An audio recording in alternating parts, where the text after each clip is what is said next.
പല ആളുകളും അൺഹാപ്പിയാണ് അവർ ചെയ്യുന്നതിൽ നിന്ന്. അതിൻ്റെ ഒരു ലാർജ് എക്സ്റ്റെൻറ്റ് അതിൻ്റെ റീസൺ എന്ന് പറയുന്നത് നമ്മുടെ എഡ്യൂക്കേഷൻ സിസ്റ്റം തന്നെയാണ്. പലർക്കും ഫാക്ടറി വർക്കേഴ്സിനെയും ക്ലർക്സിനെയാണ് വേണ്ടത്. അപ്പോൾ അവിടെ പ്രോബ്ലം സോൾവ് ചെയ്യാൻ കഴിവുള്ളവരെ അവർക്ക് വേണ്ട. ഒരു ചോദ്യം ചോദിക്കാൻ തൻ്റെ ഇടമുള്ളവരെ അവർക്ക് വേണ്ട. ഇപ്പം സാർ പറഞ്ഞു ജോലിക്ക് വേണ്ടിയിട്ടാണ് നമ്മൾ എഡ്യൂക്കേഷൻ സിസ്റ്റം പ്രിപ്പയർ ചെയ്യുന്നതെന്ന് പറയുമ്പം ഇൻഫാക്ട് അതും നടക്കുന്നില്ല. Like there are many people who are unemployed. So yes. We are a total failure there. Absolutely. നമുക്ക് പറയാനാണെങ്കിൽ നമുക്ക് പറയാം ഗൂഗിൾ, മൈക്രോസോഫ്റ്റ് ഇതിൻ്റെയൊക്കെ തലപ്പത്തിരുന്ന ആളുകൾ ഇന്ത്യക്കാരാന്ന് പറയുന്നത് അത് നമുക്ക് അഭിമാനമുള്ള കാര്യമാണ്. പക്ഷേ എങ്കിലും നമ്മൾ ചോദിക്കേണ്ട ചോദ്യം എനിക്ക് തോന്നുന്നു എന്തുകൊണ്ട് അത്തരം കമ്പനീസ് ഇന്ത്യയിൽ ഉണ്ടാവുന്നില്ല എന്നാണെന്ന് തോന്നുന്നു. നമസ്കാരം everyone, welcome to another episode of Honestar. ഇന്നത്തെ എപ്പിസോഡും it's a very very special episode. നിങ്ങൾ ഒറ്റയ്ക്കല്ല, ഇത് പേരൻസും വീട്ടിലുള്ള ആളുകളുമായിട്ട് ഇത് കാണണം എന്നാണ് ഞാൻ പറയാം. ബിക്കോസ് ഇന്നത്തെ പോഡ്കാസ്റ്റിൻ്റെ ടോപ്പിക് എന്ന് പറയുന്നത് എഡ്യൂക്കേഷനാണ്. നമ്മളെല്ലാവരും കടന്നു പോയിട്ടുള്ളൊരു സാധനമാണ് ഇന്ത്യൻ എഡ്യൂക്കേഷൻ സിസ്റ്റം എന്ന് പറയുന്നത്. അപ്പോൾ നമുക്ക് നോക്കുകയാണെങ്കിൽ 100 വർഷം മുന്നേ ഉള്ളൊരു ട്രാൻസ്പോർട്ടേഷൻ സിസ്റ്റം അല്ല ഇപ്പം നമുക്കുള്ളത്. 100 വർഷം മുന്നേ ഉള്ളൊരു കമ്മ്യൂണിക്കേഷൻ സിസ്റ്റം അല്ല നമുക്കിപ്പോൾ ഉള്ളത്. 100 years ബാക്കുള്ളൊരു ഇൻഫ്രാസ്ട്രക്ചർ സിസ്റ്റം അല്ല നമുക്കിന്നുള്ളത്. പക്ഷേ 100 years മുമ്പുള്ള എഡ്യൂക്കേഷൻ സിസ്റ്റമാണ് ഇപ്പോഴും നമുക്കുള്ളത്. അപ്പോൾ ഇങ്ങനെ ഒരു എഡ്യൂക്കേഷൻ സിസ്റ്റത്തിലൂടെ മുന്നോട്ട് പോകുമ്പോൾ നമ്മളുടെ കിഡ്സിനെ അല്ലെങ്കിൽ കുട്ടികളെ ഒരു ഫ്യൂച്ചർ റെഡി ആക്കുന്നുണ്ടോ എന്നുള്ളൊരു ചോദ്യം ശരിക്കും ഡിസ്കസ് ചെയ്യപ്പെടേണ്ട ഒരു ടോപ്പിക്കാണ്. ബട്ട് അൺഫോർച്ചുനേറ്റ്ലി അങ്ങനെ ഒരു ഡിസ്കഷൻ ഉണ്ട്. ഇന്ത്യയിലില്ല എന്ന് ഞാൻ പറയില്ല. ലൈക്ക് ഒരുപാട് പോഡ്കാസ്റ്റുകൾ വന്നിട്ടുണ്ട്, പക്ഷെ കേരളത്തിൽ ഞാൻ കണ്ടിട്ടില്ല. But then I thought that ഇപ്പം this is a discussion of today. ഇന്നത്തെ ഗസ്റ്റ് എന്ന് പറയുന്നത് ജോർജ് തോമസ് സാറാണ്. ട്രിവാൻഡ്രത്തുള്ള ഒരു എക്സ്പീരിയൻഷ്യൽ സ്കൂളുണ്ട്. ആ സ്കൂളിൻ്റെ പേര് ദ ഫ്രണ്ട്സ് സ്കൂൾ എന്നാണ്. നിങ്ങൾ ഇൻസ്റ്റയിലും ഫേസ്ബുക്കിലൊക്കെ പോയി നോക്കിക്കഴിഞ്ഞാൽ കാണാൻ പറ്റും. അതിൻ്റെ ഡയറക്ടറും CEO ആണ് ജോർജ് സാറ്.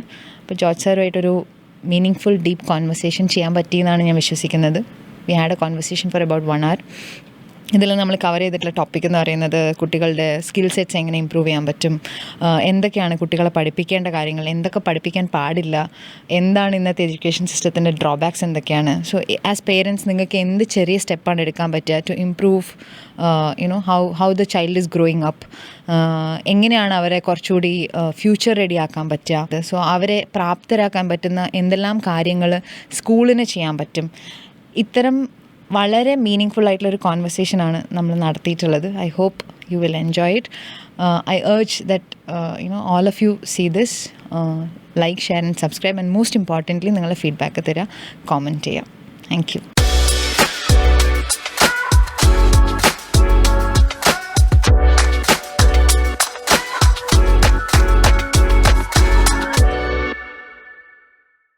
നമസ്കാരം George Thomas sir, welcome to the Honestar. Thank you. അടുത്തൊരു 50 minutes to 1 hour ഒരു കാൻഡിഡ് കോൺവെർസേഷനാണ് ഞാൻ ഉദ്ദേശിക്കുന്നത്. കാരണം there are not much podcast especially in Malayalam wherein you talk about education. അപ്പം എഡ്യൂക്കേഷൻ എന്ന് പറയുന്നത് വളരെ വളരെ അടിസ്ഥാനപരമായിട്ടുള്ളൊരു കാര്യമാണ്. എല്ലാവരും ഈ ഒരു എഡ്യൂക്കേഷൻ സിസ്റ്റത്തിലൂടെ കടന്നു പോയിട്ടുള്ളവരാണ്. So I thought why not ഇങ്ങനെ ഒരു conversation. I felt that it is a need of the time. I felt that you are most eligible to speak on this topic. Thank you. That's very humbling. Sir, എപ്പോഴും ഞാൻ podcast തുടങ്ങുന്ന ഒരു രീതിയുണ്ട്. സുഖമാണോ, എന്തൊക്കെയുണ്ട് വിശേഷങ്ങൾ? ഭയങ്കര സുഖമാണ്. I am doing great. അതാണ് എൻ്റെ ഏറ്റവും വലിയ ഒരു സന്തോഷം എന്ന് പറയുന്നത്. കാരണം നമ്മൾ ചെയ്യുന്നത് ഒത്തിരി സന്തോഷം തിരിച്ച് കിട്ടുന്ന ഒരു മേഖലയിലായതുകൊണ്ട് I'm very happy. Challenges ഉണ്ട്, but if you ask me I'm very happy. അപ്പോൾ സാർ പറഞ്ഞ ഈ മറുപടിയും തന്നെ നമുക്ക് തുടങ്ങാം. ഞാൻ ചെയ്യുന്നത് ഇഷ്ടപ്പെടുന്നത് കൊണ്ട് ഐ എം ഹാപ്പി. റൈറ്റ്. ഇപ്പം ഒരുപാട് പേരെടുത്ത് ചോദിച്ചു കഴിഞ്ഞിട്ടുണ്ടെങ്കിൽ നിങ്ങൾ ചെയ്യുന്നത് ഇഷ്ടപ്പെടുന്നവരാണോ എന്ന് ചോദിച്ചാൽ അവർ പറയും അല്ലാന്ന്. And I strongly believe that it is somewhere coming from the education system. ഇപ്പം നമ്മൾ 3 Idiots എന്ന് പറഞ്ഞ മൂവി ഐ തിങ്ക് 2009 തോന്നുന്നു അത് റിലീസായത്. It's almost like 15 years now.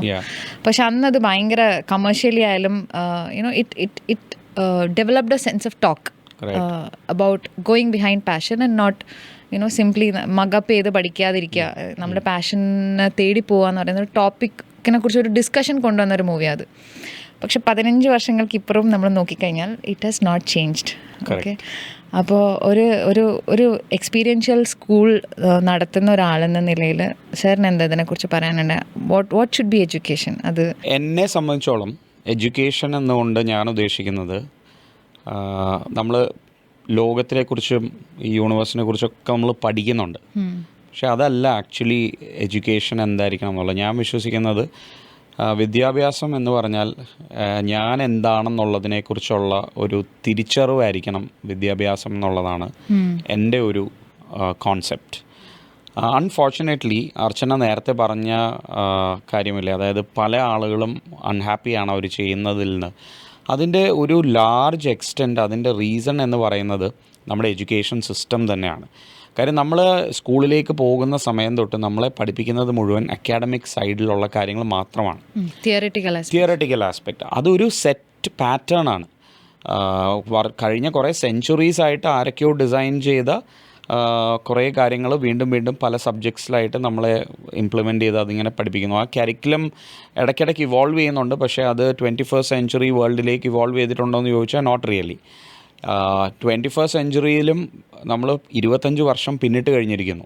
അപ്പോൾ നമ്മൾ ഏതാണ്ട് മിഡ് 21st സെഞ്ച്വറിയിലേക്ക് കയറുന്ന ഒരു സമയമാണ്. അപ്പോൾ നമ്മുടെ കുഞ്ഞുങ്ങൾക്ക് ഇന്ന് വേണ്ടത് എന്താണ് എന്നുള്ളത് ഇന്ന് നമ്മുടെ വിദ്യാഭ്യാസ സമ്പ്രദായത്തിൽ ആ മാറ്റങ്ങൾ കൊണ്ടുവന്നിട്ടില്ല. അപ്പോൾ ഇതാണ് to a large extent why people are unhappy. കാര്യം അവരെന്താണെന്നോ, അവരുടെ കഴിവുകൾ എന്താണെന്നോ, അവരുടെ പോരായ്മകൾ എന്താണെന്നോ, അവർക്ക് ഏത് മേഖലയിൽ ചെന്നാൽ ശോഭിക്കാൻ പറ്റുമെന്നും അവർക്ക് എന്ത് ചെയ്താൽ സന്തോഷം കിട്ടുമെന്നുള്ള ഒരു തിരിച്ചറിവ്, ഞാൻ എന്താണ്, എനിക്ക് എന്ത് ജീവിതത്തിൽ വേണം എന്നുള്ള ഒരു തിരിച്ചറിവ് നമ്മുടെ സ്കൂളുകളിൽ നിന്ന് കിട്ടുന്നില്ല. അങ്ങനെ വരുമ്പോൾ എല്ലാവരും പോയ വഴിയെ നമ്മളും സഞ്ചരിക്കും, അല്ലെങ്കിൽ നമ്മുടെ മാതാപിതാക്കൾ നമ്മളെ ആ വഴിയിലേക്ക് വിടും. അപ്പോൾ നമ്മളും കൺഫ്യൂസ്ഡ് ആയിട്ടുള്ള ആളുകളാണ്. അപ്പോൾ നമുക്ക് അയ്യോ ഞാൻ ഇങ്ങനെ ആ വഴി പോയാൽ ഫെയിലാകുമോ എന്നുള്ള, അപ്പോൾ ഫെയിലിയറിനോടുള്ള ഒരു ഭയമുണ്ടല്ലോ നമുക്ക്. അപ്പോൾ ഇതെല്ലാം കൂടെ വരുമ്പോൾ നമ്മൾ എന്തെങ്കിലും പഴയ ആളുകൾ ചെയ്തതിലോട്ട് വീണ്ടും പോയി കുറേ വർഷം കഴിയുമ്പോൾ നമ്മളിതിങ്ങനെ ജീവിക്കാൻ വേണ്ടി ചെയ്യും, പക്ഷേ വി ആർ അൺഹാപ്പി. സോ ഇതാണ് എൻ്റെ ഒരു തോട്ട്. സർ, ഇപ്പം പറഞ്ഞല്ലോ ആരൊക്കെയോ ഡെവലപ്പ് ചെയ്തിട്ടുള്ള എഡ്യൂക്കേഷൻ സിസ്റ്റം. അപ്പോൾ എനിക്ക് തോന്നുന്നു അവിടെ നിന്ന് തന്നെ തുടങ്ങുന്നതായിരിക്കും നല്ലത്. നമ്മൾ യൂഷ്വലി ബ്രിട്ടീഷേഴ്സിനെയാണ് പറയുക, പക്ഷേ എനിക്ക് തോന്നുന്നു അതിൽ മുന്നേ നമ്മൾ കുറച്ച് സഞ്ചരിക്കേണ്ടി വരും. പണ്ടത്തെ നമ്മളുടെ ഗുരുകുല സമ്പ്രദായത്തിലേക്ക് നമ്മൾ പോകേണ്ടി വരും. എനിക്ക് തോന്നുന്നു അന്നൊക്കെ എന്ന് പറഞ്ഞാൽ ഒരു ഗുരുവിന് ഒരു ശിഷ്യനെ അറിയാൻ പറ്റും, ഒരു സ്റ്റുഡൻറ്റിനെ അറിയാൻ പറ്റും what he is up to. ഇപ്പോൾ അർജുനൻ്റെ അടുത്ത് ഗദയെടുത്ത് ഉപയോഗിക്കാൻ പറഞ്ഞിരുന്നെങ്കിൽ he would have been a failure. അല്ലെങ്കിൽ ഭീമൻ്റെ അടുത്ത് പോയിട്ട് ഒരു അസ്ത്രം അമ്പ് ചെയ്യാൻ പറഞ്ഞാൽ he will be a failure. പക്ഷെ അന്നത്തെ കാലത്ത് അറിയാം, അപ്പം ഗുരുവിന് അടുത്തറിയാം കുട്ടികളെ. പക്ഷെ പിന്നീട് നോക്കിക്കഴിഞ്ഞിട്ടുണ്ടെങ്കിൽ ബ്രിട്ടീഷേഴ്സ് വന്നു. എനിക്ക് തോന്നുന്നു ലോർഡ് മക്കോലെ ആണെന്ന് തോന്നുന്നു ഈ ഒരു എഡ്യൂക്കേഷൻ സിസ്റ്റം റിഫോം ചെയ്തത്. ഒരുപാട് പേരെ ഒരു ഫാക്ടറി സിസ്റ്റത്തിലോട്ട് കൊണ്ടുവന്നിട്ട് ഒരു എന്താ പറയുക, ബെല്ലടിക്കുമ്പം അകത്ത് കയറണം, ബെല്ലടിക്കുമ്പോൾ പുറത്ത് പോകണം, വെള്ളം കുടിക്കാനൊരു ബെല്ല്, കുടിക്കാതിരിക്കാനൊരു ബെല്ല്, ആ ഒരു സിസ്റ്റത്തിലേക്ക് നമ്മൾ വന്നിട്ടുണ്ട്. പക്ഷേ ഇപ്പോഴും അതേ സിസ്റ്റം തന്നെയാണ്. നമ്മൾ ബ്രിട്ടീഷേഴ്സ് പോയിട്ട് കാലം കുറേയായി, പക്ഷേ എങ്കിലും ഇപ്പോഴും ഒരുപാട് ഗവൺമെൻറ്റ്സ് അത് കഴിഞ്ഞിട്ട് വന്നു. But why are they not thinking about this aspect? ഇത് മാറണം എന്നുള്ളൊരു.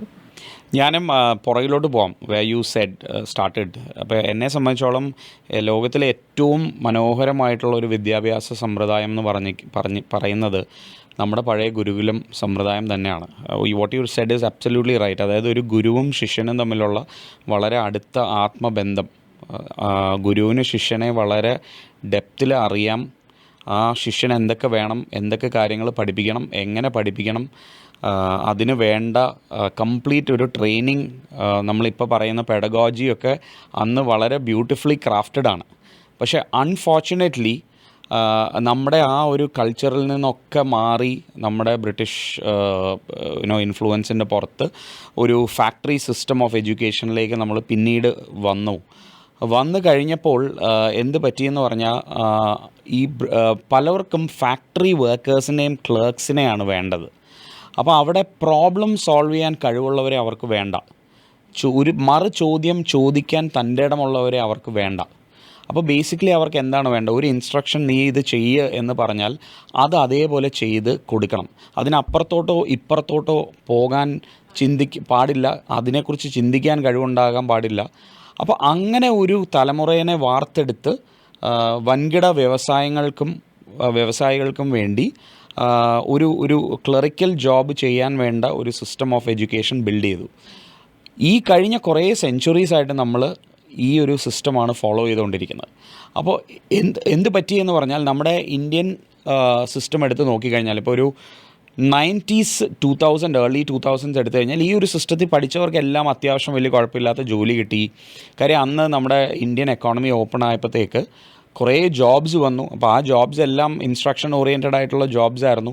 അപ്പോൾ കുറേ ആളുകൾക്ക് അതിലേക്ക് IT മേഖലയൊക്കെ ഓപ്പണായി, ബാങ്കിങ് മേഖല ഭയങ്കരമായിട്ട് ഓപ്പണായി, എല്ലാ ഇൻഡസ്ട്രീസും ഓപ്പണായി. അപ്പോൾ ഒത്തിരി ആളുകൾക്ക് ജോലി കിട്ടി. പക്ഷേ ഇന്നത്തെ ഇപ്പോൾ നമ്മൾ ഈ സംസാരിക്കുന്ന 2025 ഇനി മുന്നോട്ടുള്ള സമയം എന്ന് പറയുന്നത് വളരെ ഡിഫറെൻ്റാണ്. അപ്പോൾ ഈ ഒരു കാലഘട്ടത്തിൽ ഇപ്പോൾ ആർട്ടിഫിഷ്യൽ ഇൻ്റലിജൻസ്, അല്ലെങ്കിൽ നമ്മളെല്ലാവരും പറയുന്ന ആർട്ടിഫിഷ്യൽ ഇൻ്റലിജൻസിനെ കുറിച്ചാണ്. പക്ഷെ അത് മാത്രമല്ലല്ലോ, there is data science, machine learning, റോബോട്ടിക്സിൻ്റെ ഇവല്യൂഷൻ, ന്യൂറോ സയൻസിൽ വരുന്ന ഡെവലപ്മെൻറ്റ്സ്. അപ്പോൾ എല്ലാ ഇൻഡസ്ട്രീസും എല്ലാ മേഖലകളിലും ഭയങ്കരമായിട്ടുള്ള മാറ്റങ്ങൾ വന്നുകൊണ്ടിരിക്കുക. അപ്പം അടുത്ത ഒരു വർഷത്തിൽ എന്ത് സംഭവിക്കുമെന്ന് ചോദിച്ചാൽ പോലും നമുക്കറിയത്തില്ല.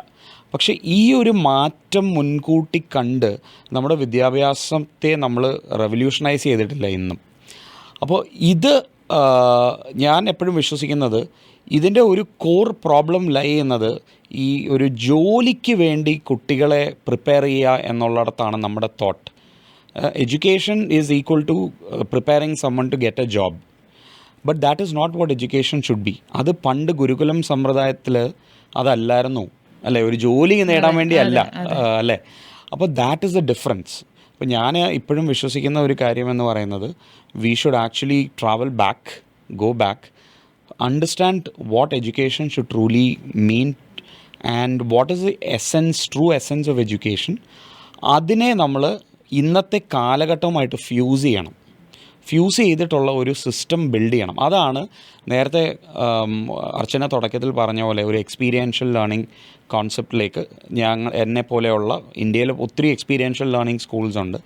ഞങ്ങളെപ്പോലെ എങ്കിലും മൈനോറിറ്റി ആയിട്ടുള്ള ആളുകൾ ചിന്തിച്ച് ട്രാൻസ്ഫോർമേഷൻ കൊണ്ടുവരാൻ ശ്രമിക്കുന്നത്. സർ, പക്ഷേ ഇപ്പം സർ പറഞ്ഞു ജോലിക്ക് വേണ്ടിയിട്ടാണ് നമ്മൾ എഡ്യൂക്കേഷൻ സിസ്റ്റം പ്രിപ്പയർ ചെയ്യുന്നതെന്ന് പറയുമ്പം ഇൻഫാക്ട് അതും നടക്കുന്നില്ല. Like there are many people who are unemployed. So yes, we are a total failure there. Absolutely. ഇപ്പം നമുക്ക് പറയാനാണെങ്കിൽ നമുക്ക് പറയാം, ഇപ്പം എന്താ പറയുക, ഗൂഗിൾ, മൈക്രോസോഫ്റ്റ്, ഇതിൻ്റെയൊക്കെ തലപ്പത്തിരുന്ന ആളുകൾ ഇന്ത്യക്കാരാന്ന് പറയും. And we are, I mean it is good in a way, അത് നമുക്ക് അഭിമാനമുള്ള കാര്യമാണ്. പക്ഷേ എങ്കിലും നമ്മൾ ചോദിക്കേണ്ട ചോദ്യം എനിക്ക് തോന്നുന്നു, എന്തുകൊണ്ട് അത്തരം കമ്പനീസ് ഇന്ത്യയിൽ ഉണ്ടാവുന്നില്ല എന്നാന്ന് തോന്നുന്നു. Correct, bang on. അതിനകത്ത് ഒരു സത്യം എന്താണെന്ന് പറഞ്ഞാൽ ഫോർച്യൂൺ 10 കമ്പനീസ് എടുത്താൽ അതിൻ്റെ എല്ലാം തലപ്പത്തിരിക്കുന്ന C-ലെവൽ എക്സിക്യൂട്ടീവ്സിൽ 90% ഇന്ത്യൻസ് ആണ്. അപ്പോൾ നമ്മൾ ഈ ഒരു വാർത്തയുടെ പുറത്ത് ഇങ്ങനെ പൊയ്ക്കൊണ്ടിരിക്കുകയാണ്.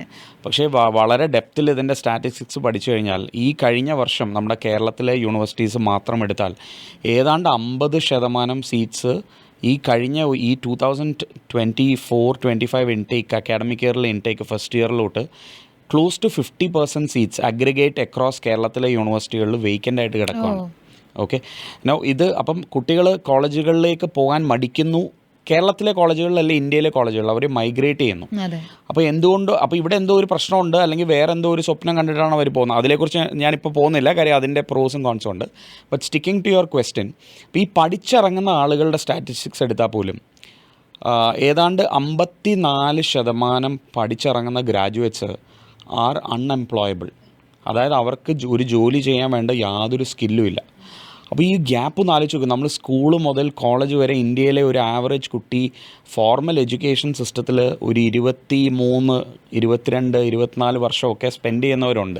അതും പ്രൈം ഏജ്. ഓക്കെ, ഇത്രയും വർഷം പഠിച്ച് ലക്ഷക്കണക്കിന് രൂപയും സമയവും റിസോഴ്സസും ഒക്കെ യൂട്ടിലൈസ് ചെയ്യുകയും ചിലവാക്കുകയും ഒക്കെ കഴിഞ്ഞിട്ട് നമുക്കൊരു ജോലിക്ക് വേണ്ടി നമുക്ക് എത്താൻ സാധിക്കുന്നില്ലെന്ന് പറഞ്ഞാൽ, ജോലിക്ക് വേണ്ടിയാണ് ഇപ്പോൾ എല്ലാവരും പഠിക്കുന്നത്. അപ്പോൾ അതും നിറവേറുന്നില്ല. അപ്പോൾ that shows the ultimate failure of our system. പക്ഷേ ഇതാരും ചർച്ച ചെയ്യുന്നില്ല.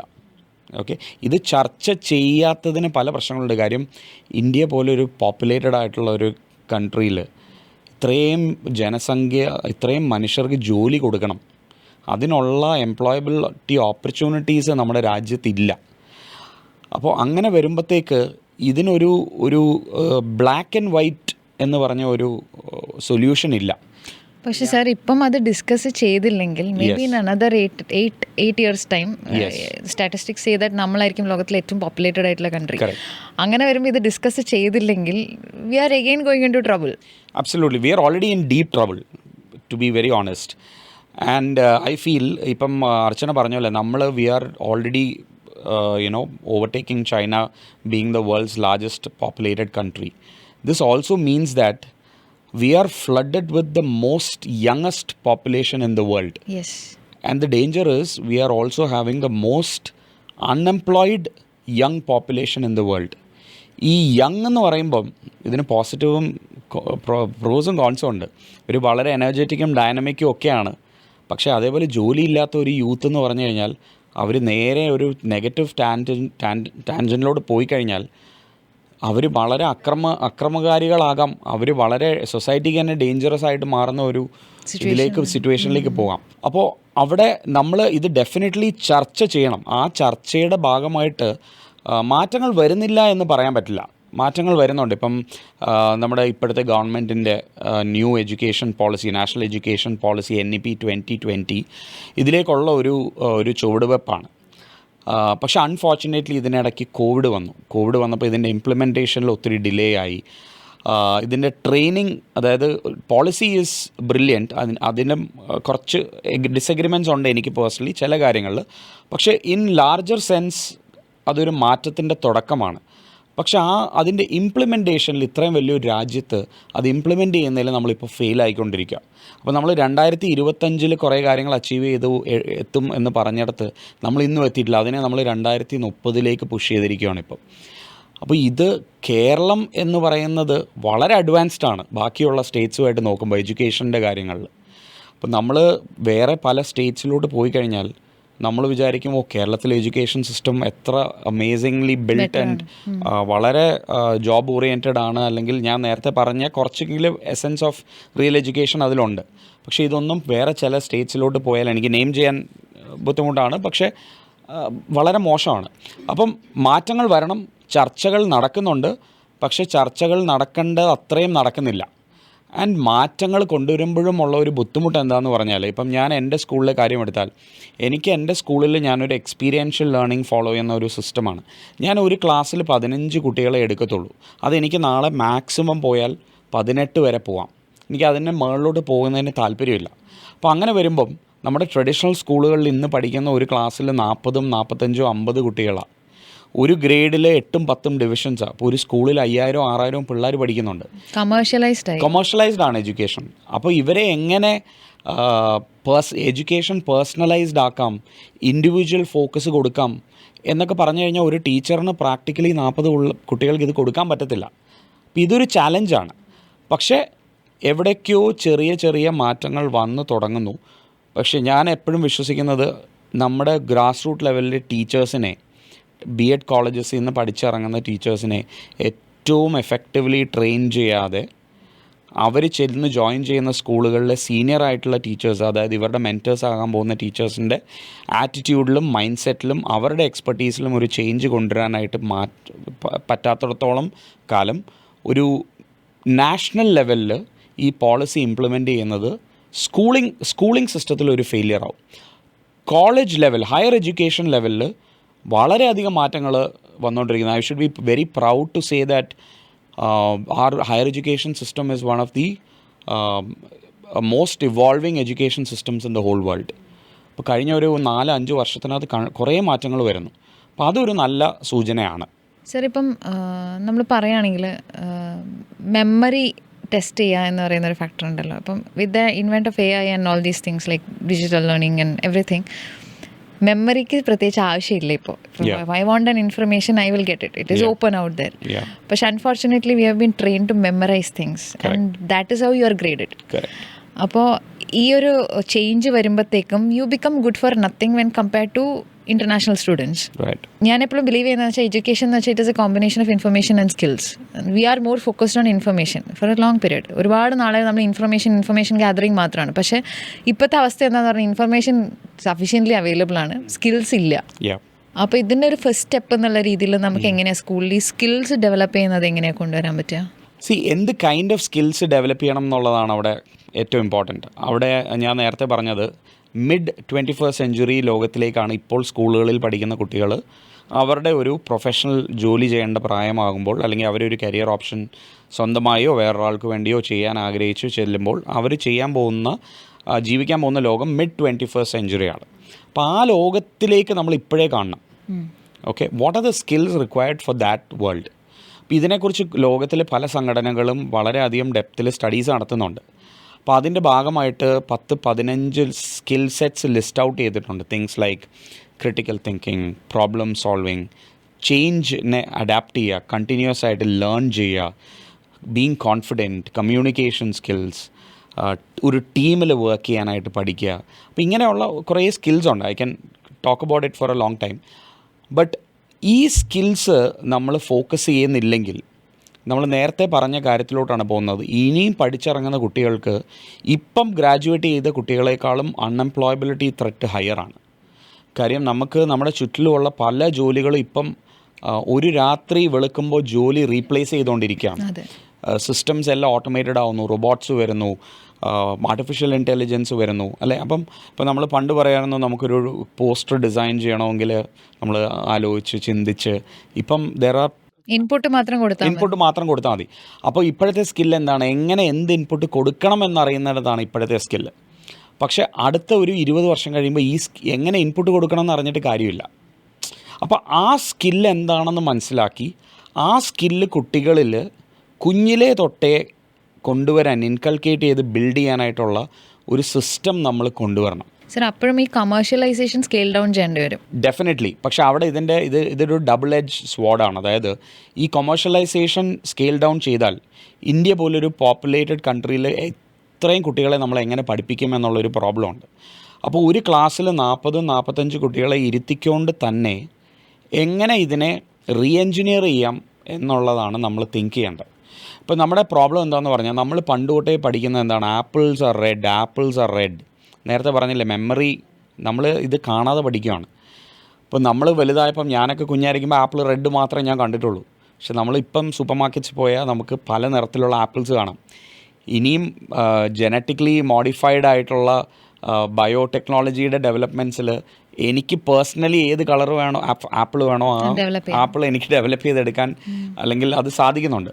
അപ്പോൾ നമ്മൾ കുഞ്ഞിലേ തൊട്ടേ കുഞ്ഞുങ്ങളെ പഠിപ്പിക്കേണ്ട ചില വളരെ ക്രിട്ടിക്കലായിട്ടുള്ള സ്കിൽസ് ഈ കൊമേഴ്ഷ്യൽ സ്കെയിലിൽ എങ്ങനെ പഠിപ്പിക്കാം എന്നുള്ള ഒരു സ്കൂൾ ലെവലിൽ അത് എങ്ങനെ കൊണ്ടുവരാമെന്നുള്ളതിനെക്കുറിച്ചൊരു ഹൈ ലെവൽ നാഷണൽ ലെവലിലുള്ള ചർച്ചകൾ കുറച്ചുകൂടെ ഇൻറ്റൻസിഫൈഡ് ആകണം. ഓക്കെ. ഇപ്പം ഞാൻ എൻ്റെ സ്കൂളിൽ ഞങ്ങൾ ചെയ്യുന്നത് എന്താണെന്ന് പറഞ്ഞാൽ, എൻ്റെ സ്കൂളിലെ കുട്ടികൾ ഡിസൈൻ തിങ്കിങ് പഠിക്കുന്നുണ്ട്. അതായത് design thinking, emotional thinking, scientific thinking എന്നൊക്കെ പറഞ്ഞ് ടോപ്പിക്സ് ഞാൻ എൻ്റെ കുട്ടികളെ പഠിപ്പിക്കുന്നുണ്ട്. ഇത് എന്തിനു പഠിപ്പിക്കുന്നു എന്ന് ചോദിച്ചാൽ, I want them to evolve as problem solvers, lateral thinkers, critical thinkers. ഇതൊക്കെയാണ് ഇപ്പം ഒരു 3-ലും 4-ലും 5-ലും പഠിക്കുന്ന കുട്ടി ഒരു 2040-45 കാലഘട്ടത്തിൽ കോളേജിൽ കഴിഞ്ഞ് ഇറങ്ങുമ്പോൾ, അല്ലെങ്കിൽ അവർ ഇൻഡിപെൻഡൻ്റ് ആയിട്ടൊരു പ്രൊഫഷനിലേക്ക് കയറുമ്പോൾ അവർക്ക് വേണ്ട സ്കിൽസ്. അതല്ലാതെ അവരെ ക്ലാസ് മുറിയിലിരുത്തി ഫുൾ ടൈം ബോർഡിൽ ടീച്ചർ എഴുതുന്നതും ടീച്ചർ ലെക്ചർ ചെയ്യുന്നതും നോട്ട് കാണാതെ എഴുതി അതേ ചോദ്യം പരീക്ഷയ്ക്ക് ചോദിച്ച് ഗ്രേഡ് ചെയ്ത് പാസ്സാക്കിയതുകൊണ്ട് ഈ കുട്ടിക്ക് ഒരു സ്കില്ലും ഇല്ല. We need to work on ഇതുപോലെയുള്ള സ്കിൽസ്. എത്ര കുട്ടികൾക്ക് കോൺഫിഡൻ്റ് ആയിട്ട് കമ്മ്യൂണിക്കേറ്റ് ചെയ്യാൻ സാധിക്കുന്നുണ്ട്? അതായത് എൻ്റെ മനസ്സിലൊരു ആശയമുണ്ട്, പക്ഷേ ആശയം എനിക്ക് പ്രസൻറ്റ് ചെയ്യാൻ പറ്റുന്നില്ലെങ്കിൽ ഒരു കാര്യമില്ല, അല്ലേ? ഒന്നിൽ എനിക്കത് വൃത്തിയായി എഴുതാൻ സാധിക്കണം, അല്ലെങ്കിൽ എനിക്കത് വൃത്തിയായി പറയാൻ സാധിക്കണം. അപ്പോൾ ഞാൻ ഇന്നൊരു സിനിമ കണ്ടപ്പോൾ ആ സിനിമയ്ക്കകത്ത് ഭയങ്കര ഒരു തോട്ട്ഫുള്ളായിട്ടുള്ളൊരു കാര്യം പറഞ്ഞു.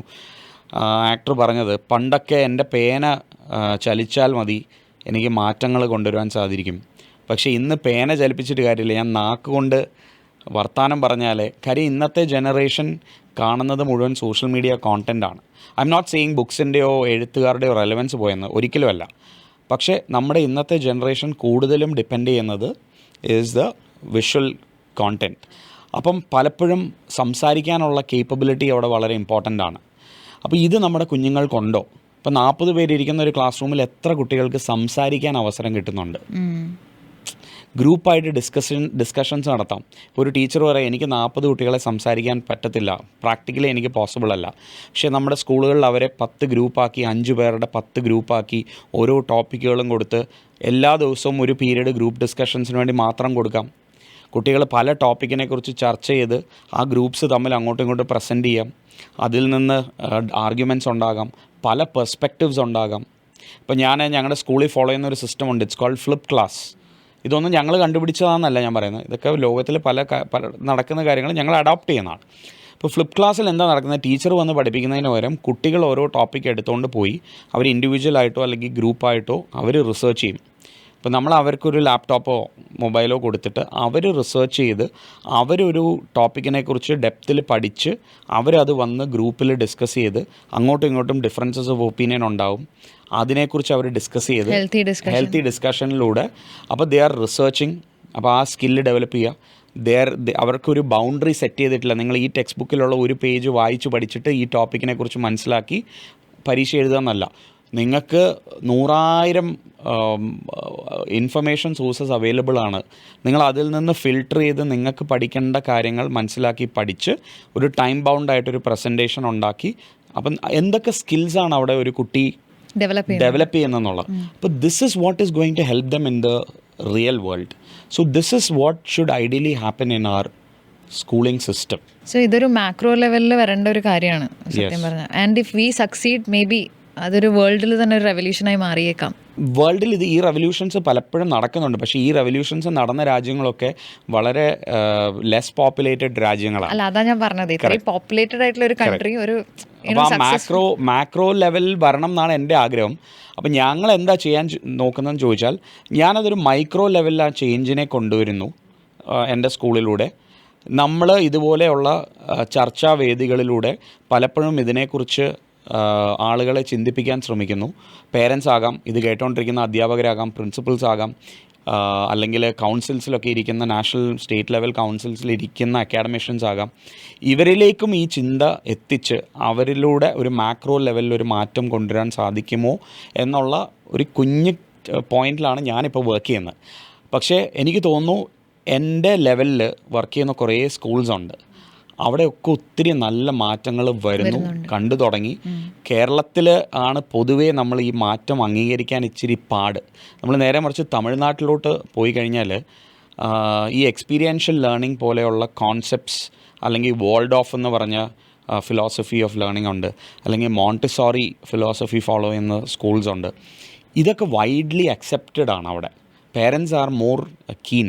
പക്ഷേ എന്തുകൊണ്ടോ കേരളത്തിൽ നമ്മൾ കുറച്ചുകൂടെ ഒരു റിസ്ക് എടുക്കാനുള്ള അപ്പറ്റൈറ്റ് കുറവായതുകൊണ്ടും ഒരു സേഫ് ഇതിൽ പോകണം എന്നുള്ള ചിന്തയുള്ള പേരൻസ് ആയതുകൊണ്ടായിരിക്കും നമ്മൾ ഇതിനെ അക്സെപ്റ്റ് ചെയ്യാൻ നമുക്കൊരു ബുദ്ധിമുട്ടുണ്ട്.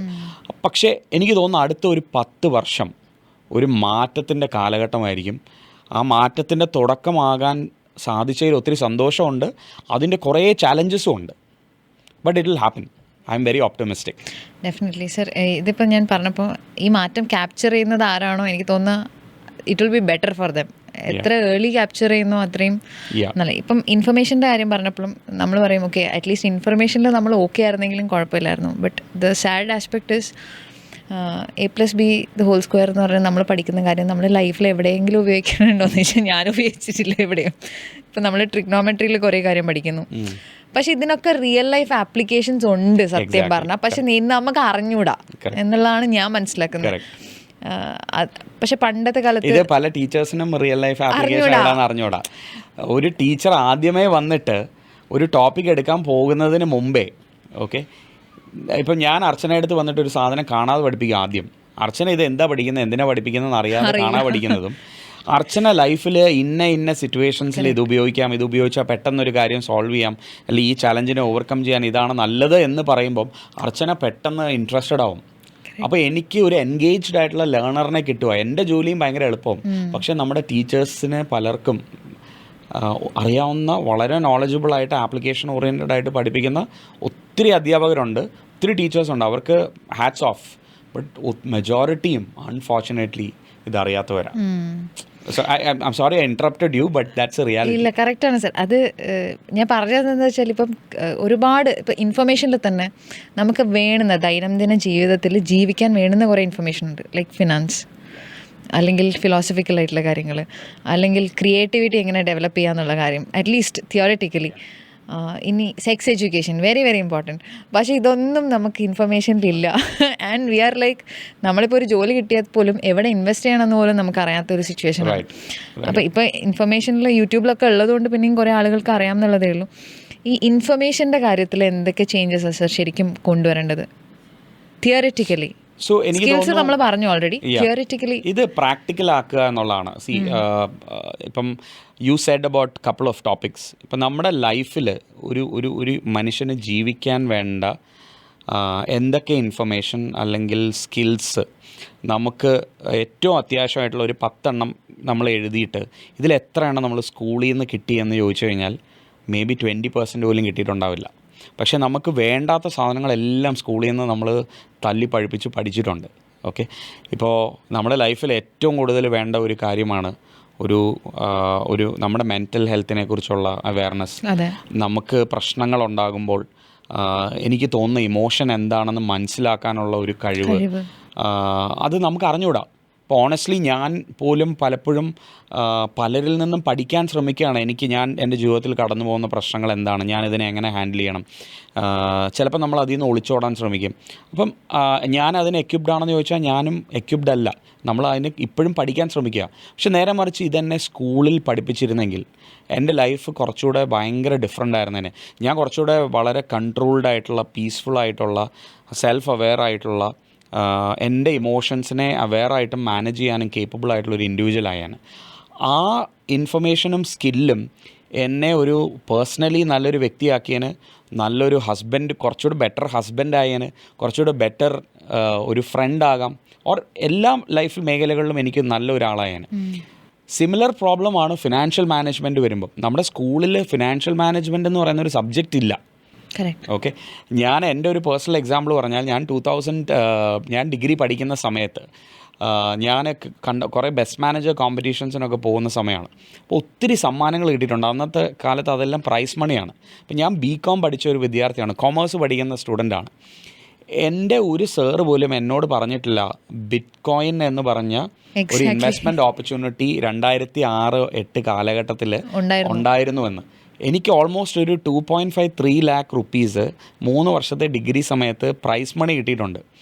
അതിലൊരു 50,000 രൂപ ഞാൻ അന്ന് ബിറ്റ്കോയിനിൽ ഇൻവെസ്റ്റ് ചെയ്തിരുന്നെങ്കിൽ ഇന്ന് I would have been a billionaire, right? Forget about bitcoin. ഞാൻ അന്ന് കൊമേഴ്സ് പഠിക്കുന്ന എല്ലാ കുട്ടികളും ഒരു ഡിമാറ്റ് അക്കൗണ്ട് മിനിമം തുടങ്ങണം. നിങ്ങൾ മിനിമം ഒരു SIP ജോയിൻ ചെയ്യണം. നിങ്ങൾ അല്ലെങ്കിൽ സ്റ്റോക്കിൽ ഡയറക്റ്റായിട്ട് ഇൻവെസ്റ്റ് ചെയ്യാൻ അല്ലെങ്കിൽ SIP ഫോം ചെയ്തിരുന്നെങ്കിൽ പ്രോബബ്ലി ഈ കല്യാണം കഴിക്കുന്ന സമയമാകുമ്പോഴത്തേക്ക് 1000 രൂപയൊക്കെ വെച്ച് അന്നത്തെ കാലത്ത് മാസം ഇൻവെസ്റ്റ് ചെയ്തിരുന്നെങ്കിൽ ഇന്ന് നമ്മൾ ലക്ഷപ്രഭുക്കളായേനെ. അപ്പോൾ ഒരു കൊമേഴ്സ് പഠിക്കുന്ന കുട്ടിക്ക് പോലും ഇതിനെക്കുറിച്ചുള്ള ധാരണയില്ല. അവൻ പഠിക്കുന്ന കോഴ്സിൻ്റെ പ്രാക്ടിക്കൽ ആപ്ലിക്കേഷൻസ് പോലും അവർ മനസ്സിലാക്കുന്നില്ല. So this system is very big failure. അപ്പോൾ അവിടെ ഞാൻ വിശ്വസിക്കുന്നത് financial management, mental health, wellness, sex education is a very important topic in our life, അല്ലേ? നമ്മുടെ ഹ്യൂമൻ റേസിൻ്റെ നിലനിൽപ്പ് തന്നെ is dependent on sex education. അപ്പം നമ്മുടെ സെക്സ് എഡ്യൂക്കേഷൻ എന്താണ് പഠിച്ചിട്ടുള്ളത്? നമ്മളൊന്നും പഠിച്ചിട്ടില്ല. നമ്മൾ 10th ക്ലാസ്സിൽ ബയോളജി പീരീഡിൽ ടീച്ചർ വരുന്നു, എന്തൊക്കെയോ പറയുന്നു, പോകുന്നു. ടീച്ചറിനും ടെൻഷനാണ്. ഞാൻ ഓർക്കുന്നു നമ്മുടെ ബയോളജി റീപ്രൊഡക്റ്റീവ് സിസ്റ്റം പഠിപ്പിക്കുന്ന ആ ഒരു കാലഘട്ടം മുഴുവൻ ആ ടീച്ചർ പോലും നമ്മുടെ കണ്ണിലോട്ടോ മുഖത്തോട്ടോ നോക്കാതെയാണ് പഠിപ്പിച്ചിട്ട് പോകുന്നത്. നമ്മുടെ ബോഡി പാർട്സിൻ്റെ നോമൻക്ലേച്ചർ പോലും നമ്മളെ തെറ്റായിട്ടാണ് പഠിപ്പിച്ചിരിക്കുന്നത്. കല്യാണം കഴിഞ്ഞ് ഒരു ആണിനും പെണ്ണിനും എങ്ങനെ ഇൻറ്റിമേറ്റ് ആകണമെന്ന് പോലും പലപ്പോഴും നമുക്ക് അറിയത്തില്ല.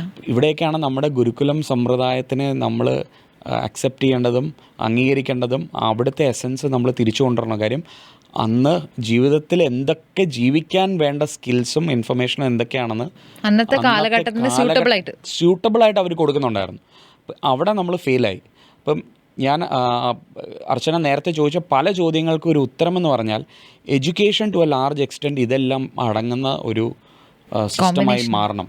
ഒരു വളരെ കോംപ്രിഹെൻസീവ് ആയിട്ടുള്ള financial management, mental health, wellbeing, sex education, social ആയിട്ടുള്ള നമ്മുടെ കാര്യങ്ങൾ, നമ്മുടെ ബോഡീനെക്കുറിച്ചുള്ള, നമ്മുടെ ഫിസിയോളജീനെക്കുറിച്ചുള്ള ഒരു ഡെപ്തിലുള്ള അവെയർനെസ്, ഫുഡിനെക്കുറിച്ചുള്ള അവെയർനെസ്, നമ്മൾ കഴിക്കുന്ന ആഹാരം എന്ത് കൈൻഡ് ഓഫ് ആഹാരം നമ്മുടെ റീജിയണിന് കഴിക്കാം. ഇപ്പോൾ പലപ്പോഴും സോഷ്യൽ മീഡിയ വന്നപ്പോൾ നമ്മൾ പല കോണ്ടൻറ്റ് മേക്കേഴ്സും എല്ലാ ദിവസവും ഒരാൾ ഇത്ര ലിറ്റർ വെള്ളം കുടിക്കണം എന്ന് പറയുന്നു.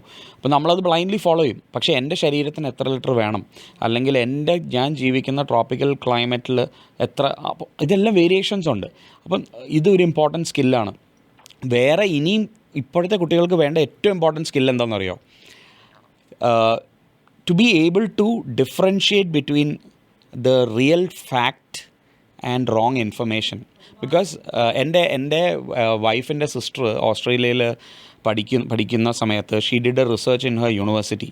So the statistics was astonishing. About 80% of students use social media like Instagram and Facebook as their source of information, which is quite dangerous. Exactly. Okay, അപ്പം നമ്മളിപ്പോൾ സംസാരിക്കുന്ന ഒരു ഇതിൽ ഞാൻ വന്നിരുന്ന് തെറ്റായ കുറേ ഫാക്ട്സ് പറഞ്ഞു കഴിഞ്ഞാൽ ഇത് കാണുന്ന ഒരാൾ ഇത് ബ്ലൈൻഡായിട്ട് വിശ്വസിക്കുക. അപ്പം ഇത് കണ്ടു കഴിഞ്ഞാൽ ഇത് ശരിയാണോ തെറ്റാണോ എന്ന് ചിന്തിക്കാൻ ഫസ്റ്റ് പ്രാപ്തരാക്കണം. അപ്പോൾ ഇതൊരു ഭയങ്കര ഇമ്പോർട്ടൻറ്റ് സ്കില്ലാണ്. ഇല്ലെങ്കിൽ നമ്മൾ കാണുന്ന ന്യൂസ് എല്ലാം ശരിയാണെന്ന് ആരെങ്കിലുമൊക്കെ പടച്ചുവിടുന്ന വാർത്തകളും ഇൻഫർമേഷൻസും ശരിയാണെന്ന് വിശ്വസിച്ച് അതിനെ ബേസ് ചെയ്ത് ഡെസിഷൻസ് എടുത്ത് നമ്മൾ ഭയങ്കര പ്രോബ്ലത്തിലേക്ക് ചാടും. അപ്പോൾ ഇതൊരു ഭയങ്കര ഇമ്പോർട്ടൻറ്റ് ഇൻഫർമേഷനാണ് ഇന്നത്തെ കുട്ടികൾക്ക് സ്കൂളുകളിൽ നിന്ന് ബിൽഡ് ചെയ്യേണ്ട ഒരു സ്കില്ലാണ്. അപ്പോൾ ഇതൊക്കെ നമ്മൾ വളരെയധികം ശ്രദ്ധിക്കണം എന്നുള്ളതാണ് എൻ്റെ പേഴ്സണൽ ഒരു ഒപ്പീനിയൻ. സോ നമ്മൾ ഇത്രയൊക്കെ പറയുമ്പോഴും ഇപ്പം സ്കൂളിനെ കുറിച്ച് ആലോചിക്കുമ്പം ഒരുപാട് നല്ല കാര്യങ്ങൾ കിട്ടിയിട്ടുണ്ട്, ഫ്രണ്ട്സിനെ കിട്ടിയിട്ടുണ്ട്. അതാണ് നമുക്ക് ആദ്യം വരിക. നല്ല കാലഘട്ടമായിരുന്നു.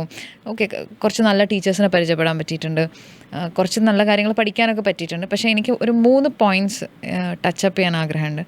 അത് ഫസ്റ്റ് തിങ് എന്ന് പറയുന്നത് ഒബ്വിയസ്ലി എക്സാമിനേഷനാണ്. നമ്മൾ എനിക്കൊന്ന് ആൽബർട്ട് ഐൻസ്റ്റീൻ ആണെന്ന് തോന്നുന്നു പറഞ്ഞത്, നമ്മൾ ഒരു ഫിഷിനെ നമ്മൾ ട്രീ ക്ലൈംബ് ചെയ്യാൻ വേണ്ടിയിട്ട് പറഞ്ഞുകൊണ്ടിരുന്നത് it will believe that it is stupid for its entire life.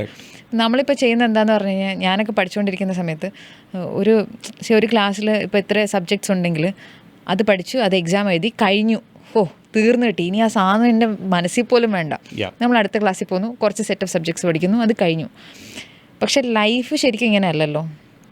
ലൈഫിൽ യു കനോട്ട് ലൈക്ക് ഇത് കഴിഞ്ഞു, ഇനി അത് വിട്ടേക്കാം, ഇനി അടുത്ത സാധനം വരുന്നു, അങ്ങനെയല്ലല്ലോ ശരിക്കും. So it is contrary to life experiences. ഇപ്പം നമ്മളിപ്പോൾ ഒരു ജോലി ചെയ്യുകയാണെങ്കിൽ പോലും ഓവർ ആൻഡ് ഓവർ റിപ്പീറ്റഡ്ലി എങ്ങനെ അത് ഇമ്പ്രൂവ് ചെയ്യാം എന്നാണ് പഠിച്ചുകൊണ്ടിരിക്കുന്നത്. So then there creates a mental conflict. അപ്പം ശരിക്കും എക്സാമിനേഷൻസ് എനിക്ക് തോന്നുന്നു കുറേ ഓർഗനൈസേഷൻസ് ഒക്കെ, ഓർഗനൈസേഷൻസ് അല്ല, കുറേ ഇൻസ്റ്റിറ്റ്യൂട്ട്സ് ഒക്കെ ഇപ്പോൾ ഓപ്പൺ ബുക്കൊക്കെ ആക്കിയിട്ടുണ്ട് examination, making them think like ഇതെങ്ങനെ അപ്ലൈ ചെയ്യാം എന്നുള്ളതാണ് നിങ്ങൾ പഠിക്കേണ്ടത് എന്നുള്ളൊരു അണ്ടർസ്റ്റാൻഡിങ് വരുന്നുണ്ട്. അപ്പോൾ ഇതിന് എക്സാമിനേഷന് ശരിക്കും ഫ്രം സ്കൂൾസ് എങ്ങനെയാണ് ചേഞ്ച്, എന്ത് മാറ്റമാണ് വരേണ്ടത് ശരിക്കും? Very valid and pertinent question actually. ഈ നമ്മുടെ പഴയ എക്സാമിനേഷൻസിൻ്റെ ഒരു പ്രത്യേകത എന്ന് പറഞ്ഞാൽ, നമ്മളൊരു ചാപ്റ്റർ വായിച്ചു പഠിക്കുന്നു, ആ ചാപ്റ്ററിൻ്റെ അവസാനം കുറച്ച് ക്വസ്റ്റ്യൻസ് ഉണ്ട്, ആ ക്വസ്റ്റ്യൻസ് നമ്മൾ ആൻസർ ചെയ്ത് കഴിഞ്ഞാൽ ഇതേ ചോദ്യങ്ങൾ തന്നെയായിരിക്കും പരീക്ഷയിലും വരുന്നത്. ഓക്കെ, അപ്പോൾ അതിനകത്ത് there is nothing where you applying your application oriented ആയിട്ടുള്ള ഒരു സ്കില്ലൊന്നും അപ്ലൈ ചെയ്യേണ്ട ആവശ്യമില്ല. അപ്പോൾ ഇത് കുറേ നാളുകളായിട്ട് ഇങ്ങനെയാണ് പരീക്ഷ നടക്കുന്നത്. ഇപ്പം എല്ലാവരും ഓപ്പൺ ബുക്കിനെ കുറിച്ച് സംസാരിക്കുന്നു. അപ്പോൾ ഈ ഓപ്പൺ ബുക്ക് എക്സാമിനേഷൻസ് പലരും വിചാരിക്കും ഭയങ്കര എളുപ്പമായി എന്നുള്ളത്. Open book exams are even more difficult because now why open book examination? Because the questions are going to be application oriented.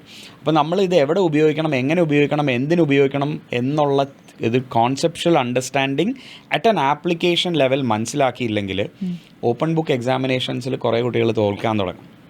Okay, now so what is the most important skill? It is to be able to conceptually understand it at an application level. Now ഞാൻ examinations personally എൻ്റെ ഒരു thought processes ഒരു 6ാം class വരെയെങ്കിലും ഈ formal time bound ആയിട്ടുള്ള examinations ഈ നമ്മുടെ സിസ്റ്റത്തിൽ നിന്ന് കംപ്ലീറ്റ്ലി എടുത്തു കളയണമെന്ന് വിശ്വസിക്കുന്ന ഒരാളാണ് ഞാൻ. It should become A very comprehensive 360-degree evaluation of a child, which is a continuous ongoing assessment. അതായത് ഞാനൊരു പരീക്ഷ എഴുതി, ആ പരീക്ഷയിൽ അന്ന് വന്ന ചോദ്യങ്ങൾ, ഇപ്പം നമുക്കൊരു എക്സാമ്പിൾ എടുക്കാം. അപ്പം മാത്ത് പരീക്ഷയ്ക്ക് ഞാൻ പോകുന്നു, ഞാൻ ട്രിഗ്നോമെട്രി, ആൽജിബ്ര, ജോമെട്രി ഇതെല്ലാം ഉള്ള പല ഡൊമെയിൻസ് ഉള്ള മാത്തമാറ്റിക്സിൽ ഞാൻ ട്രിഗ്നോമെട്രി വളരെ മനോഹരമായിട്ട് പഠിച്ചു, ഞാൻ ജോമെട്രി ഒന്നും പഠിച്ചില്ല, കുറച്ച് ആൽജിബ്രയും പഠിച്ചു. ഞാൻ അന്ന് പരീക്ഷയ്ക്ക് ഇരുന്നപ്പോൾ എൻ്റെ ലക്കിന് ഏറ്റവും കൂടുതൽ ചോദ്യങ്ങൾ വന്ന് ട്രിഗ്നോമെട്രിയിലാണ്. ഓക്കെ, അപ്പോൾ എനിക്ക് അപ്പോൾ ഇപ്പോൾ നമുക്ക് കോൺഫ്ലിക്റ്റ് ചെയ്ത് പറയാം, നമുക്കിപ്പം മിക്സ് ഓഫ് എല്ലാ സെഗ്മെൻറ്റ്സിൽ നിന്നുള്ള ക്വസ്റ്റ്യൻസ് വരുന്നുണ്ടെന്നൊക്കെ എന്നാലും പറയാം. എന്നാലും ഞാൻ എൻ്റെ ലക്കിന് ഞാൻ പഠിച്ച ഏരിയാസിൽ നിന്നോ അല്ലെങ്കിൽ ചാപ്റ്റേഴ്സിൽ നിന്നുള്ള ചോദ്യങ്ങളാണ് ചോദിച്ചെങ്കിൽ ഞാൻ എക്സാമിനേഷൻ എക്സൽ ചെയ്യാം. Okay, but that doesn't mean that I have good understanding of the mathematics subject. Or that subject which I can apply for the rest of my life. But now how can we change this? ഈ system മാറ്റി നേരത്തെ നമ്മൾ പറഞ്ഞ പോലെ ഓരോ ഗുരുവിനും അല്ലെങ്കിൽ ഓരോ ടീച്ചറിനും ആ വിദ്യാർത്ഥിയുടെ ഏതൊക്കെ ഇപ്പം ഞാൻ മാത്സ് പഠിപ്പിക്കുന്ന ടീച്ചറാണെങ്കിൽ എൻ്റെ മുമ്പിലിരിക്കുന്ന 25, 30, 40 കുട്ടികളുടെ ഒരു ഡീറ്റെയിൽഡ് അണ്ടർസ്റ്റാൻഡിങ് എനിക്ക് ഉണ്ടായിരിക്കണം. അതായത് ആ കുട്ടി ഇവന് മാത്തിൽ ഇന്ന ഏരിയാസ് അവൻ്റെ സ്ട്രെങ്ത് ആണ്, ഇന്ന ഏരിയാസ് വീക്ക് പോയിൻറ്റ്സ് ആണ്, ഇന്ന ഏരിയാസിൽ അവൻ എക്സ്ട്രീം ചാലഞ്ചസ് ആണ്. അല്ലെങ്കിൽ അവൻ ഇതെല്ലാം അറിയാം, പക്ഷേ അവന് സ്ട്രെസ്സ് വരുമ്പോഴാണ് അവന് തിങ്ക് ചെയ്യാൻ പറ്റാതെ വരുന്നത്, അല്ലെങ്കിൽ അവന് ടൈം ബൗണ്ട് ആയിട്ട് വരുമ്പോഴാണ് അവനിത് ഫിനിഷ് ചെയ്യാൻ പറ്റാത്തത്. He knows it but he needs more time. 5 മിനിറ്റിൽ തീർക്കാൻ പറഞ്ഞാൽ ചിലപ്പോൾ പറ്റത്തില്ല, പക്ഷേ 10 മിനിറ്റ് കൊടുത്ത് അവൻ തീർക്കും. അപ്പോൾ ഇത് മനസ്സിലാക്കി കഴിഞ്ഞാൽ ഈ ഓരോ മേഖലയിലും നമുക്ക് ആ കുട്ടിക്ക് ഇൻഡിവിജ്വലായിട്ട് അവരെ ഇമ്പ്രൂവ് ചെയ്യിക്കാനായിട്ട് സാധിക്കും. അപ്പോൾ ഇത് നേരത്തെ പറഞ്ഞ കൊമേഴ്ഷ്യൽ സ്കെയിലിൽ ഇത് വയബിൾ ആണോ എന്ന് ചോദിച്ചു കഴിഞ്ഞാൽ ടു എ ലാർജ് എക്സ്റ്റെൻറ്റ് ഈ നമ്പർ ഓഫ് കുട്ടികൾ ഇന്ന ക്ലാസ് റൂം കുറച്ച് കഴിഞ്ഞാൽ ഇത് പോസിബിൾ ആകും. അപ്പോൾ ഇങ്ങനെ വരുമ്പോൾ നമ്മുടെ ഈ കുട്ടികളുടെ ആ സബ്ജക്റ്റിനകത്തുള്ള ഒരു ഇൻഡെപ്ത് അണ്ടർസ്റ്റാൻഡിങ് വളരെ ഹൈ ആവും. ആ കുട്ടിയുടെ പ്രൊഫിഷ്യൻസി വളരെ ഹൈ ആവും. That will help him develop an interest in that subject and use that in his life. അപ്പോൾ ഈ ഒരു എക്സാമിനേഷൻ പാറ്റേൺ തന്നെ മാറ്റണം. എക്സാംസ് നടത്താം, പ്രോബബ്ലി ഒരു ആപ്ലിക്കേഷൻ ഓറിയൻറ്റഡ് എക്സാം ആകാം, ഒരു പ്രസൻറ്റേഷൻ ആകാം, ഒരു പ്രോജക്റ്റ് ആകാം. അതും നേരത്തെ നടത്തിയ ഇവാലുവേഷൻ്റെ ഭാഗമായിട്ട് കൂട്ടാം. അതിനെ ഇൻഡിപെൻഡൻ്റ് ആയിട്ടൊരു ടൂൾ ഓഫ് മെഷറായിട്ട് മാറ്റാൻ പാടില്ല എന്നുള്ളതാണ് എൻ്റെ തോട്ട്. അർച്ചന പ്രോബബ്ലി സ്കൂളിലൊക്കെ വളരെ ഇൻ്റലിജൻ്റ് ആയിട്ടുള്ള ഒരു കുട്ടിയായിരിക്കും. I think you are a very intelligent and academically highly proficient ആയിട്ടുള്ള ഒരു ആളാണെന്ന് തോന്നുന്നു, ലുക്കിംഗ് അറ്റ് യുവർ ബാക്ക്ഗ്രൗണ്ട്. ഞാൻ സ്കൂളിൽ വളരെ സ്ട്രഗിൾ ചെയ്തൊരു കുട്ടിയാണ് അക്കാഡമിക്കലി. ഞാൻ 9th സ്റ്റാൻഡേർഡിൽ ഫെയിലായി, രണ്ടാമത് 9th സ്റ്റാൻഡേർഡ് റിപ്പീറ്റ് ചെയ്ത് പഠിച്ച് പിന്നെ 10th-ലും 12th-ലും ഒക്കെ വന്നപ്പോൾ വളരെ നന്നായിട്ട് അക്കാഡമിക്കലി എനിക്ക് പ്രോഗ്രസ് ചെയ്യാൻ പറ്റി. പക്ഷേ അന്ന് ആ 9ാം ക്ലാസ്സിൽ തോക്കുന്നിടം വരെ, ആ പോയിൻ്റ് വരെ ഈ എക്സാമിനേഷൻസിൻ്റെ ഒരു അതിപ്രസരം, എവറി ടേം അത് കഴിഞ്ഞ് ഇയർ എൻഡ്, ഈ സ്ട്രെസ്സ് നമുക്ക് എടുക്കാൻ പറ്റാതെ നമ്മൾ ഈ സബ്ജക്ട്സിനോടും ഒക്കെ നമുക്കൊരു വെറുപ്പായി തുടങ്ങുന്ന ഒരു പോയിൻ്റ് ഉണ്ടായിരുന്നു. സോ ഇത് മാറ്റണം എന്നുള്ളതാണ് എൻ്റെ തോട്ട്. നമ്മൾ ചോദ്യം ചോദിക്കുന്ന ഒരു ഇറിറ്റേഷൻ ആയിട്ടാണ് ടീച്ചേഴ്സ് കാണുന്നത്. അപ്പോൾ ഒരു പോയിന്റ് കഴിയുമ്പോഴത്തേക്കും നമ്മൾ ചോദ്യം ചോദിക്കുന്ന ആ ഒരു സ്കില്ലേ നമുക്ക് ഇല്ലാതായി പോവാണ്, അല്ലെങ്കിൽ നമുക്ക് ചോദ്യം ചോദിക്കാൻ പേടിയാണ്. അപ്പം ഈ ഒരു കോണ്ടെക്സ്റ്റിൽ എങ്ങനെയായിരിക്കണം ഒരു കുട്ടീനെ സ്കൂളിൽ ട്രീറ്റ് ചെയ്യേണ്ടത്? മൈ ആപ്പിൾ ഇസ് ഗ്രീൻ എന്ന് എഴുതിയാൽ ഇന്നിപ്പോൾ മാർക്ക് കൊടുക്കും, പക്ഷേ 10 വർഷം മുമ്പ് കൊടുക്കത്തില്ല അല്ലേ? അപ്പോൾ ആ ഒരു പെർസ്പെക്റ്റീവ്സിൻ്റെ ഡിഫറൻസസിനെ അക്കോമഡേറ്റ് ചെയ്യാൻ ഒരു കുട്ടീനെ എങ്ങനെ ഇൻകൾക്കേറ്റ് ചെയ്യാം ആ ഒരു സ്കില്ലെന്ന് പറഞ്ഞാൽ പല പെർസ്പെക്റ്റീവ്സ് ഒന്നിച്ചു വരുന്ന ഒരു എൻവയോൺമെൻറ്റ് ആ ക്ലാസ്സിൽ ഒരു ടീച്ചറിന് ഉണ്ടാക്കി കൊടുക്കാൻ സാധിക്കണം. കമ്പൽസറി അറ്റൻഡൻസ് എന്തായാലും സ്കൂളിൽ വന്നേ പറ്റുള്ളൂ എന്ന് പറയാറുണ്ട്. പക്ഷെ ഞാനത് ലൈഫുമായിട്ട് കണക്ട് ചെയ്ത് നോക്കുമ്പോൾ നമ്മളൊരു സ്ഥലത്ത് അറ്റൻഡൻസ് കൊടുത്തിട്ടുണ്ടാവും, പക്ഷെ നമ്മളുടെ പ്രസൻസ് ഓഫ് മൈൻഡ് അവിടെ ഉണ്ടാവില്ല. ഇപ്പം സ്കൂളുകളിലായാലും ഇഷ്ടമില്ലാത്ത ഒരു കാര്യം ചെയ്യിപ്പിക്കുമ്പോൾ നമ്മൾ വേണേൽ അവിടെ പോയി ഇരുന്നിരിക്കാം ജസ്റ്റ് ഫോർ സേക്ക്. നമ്മൾ ചിലപ്പോൾ ചിന്തിക്കുന്നത് ഇന്നലെ കഴിച്ച ബിരിയാണീനെ കുറിച്ചോ അല്ലെങ്കിൽ ഇന്നലെ പോയ സിനിമേനെ കുറിച്ചോ, but people are not bothered. ശരിക്കും ഒരു സ്കൂളിൽ ഒരു ടീച്ചർ ശരിക്കും അത് ബോതേഡ് ആവേണ്ടതല്ലേ? അറ്റൻഡൻസ് അല്ല, അവരുടെ പ്രസൻസ് ഓഫ് മൈൻഡ് ആണ് ഇമ്പോർട്ടൻറ്റ് എന്നുള്ളൊരു കോൺസെപ്റ്റ് വരണ്ടേ. അപ്പം അറ്റൻഡൻസ് ശരിക്കും കമ്പൽസറി ആയിട്ട് വേണം. ചിലപ്പോൾ അവൻ 8ാം ക്ലാസ്സിലാവുമ്പോഴായിരിക്കും അവൻ തീരുമാനിക്കുന്നത് എനിക്ക് ഒരു മാത്തമാറ്റീഷ്യൻ ആകണം, അല്ലെങ്കിൽ എനിക്ക് സ്റ്റാറ്റിസ്റ്റിക്സ് പഠിക്കണം, എനിക്ക് ഡേറ്റാ സയൻസിലോട്ട് പോകണം. പക്ഷേ അവൻ കഴിഞ്ഞ 5 വർഷം ചിലപ്പം മാത്ത് പഠിക്കാതെ മാത്തിൽ ഉഴപ്പിപ്പോയി, പിന്നെ ഹീൽ ഹാവ് ടു സ്ട്രഗിൾ. ഒരു ബോയുടെ പ്രൈവറ്റ് പാർട്ടിന് പീനസ് എന്നാണ് പറയുന്നതെന്ന് ഒരു വീടുകളിലും നമ്മൾ കേട്ടിട്ടില്ല. നമ്മൾ പെറ്റ് നെയിംസാ പറയുന്നത്. എന്തെങ്കിലുമൊക്കെ വിളിക്കും, ഓരോ വീടുകളിൽ അത് ഓരോ പേരാ.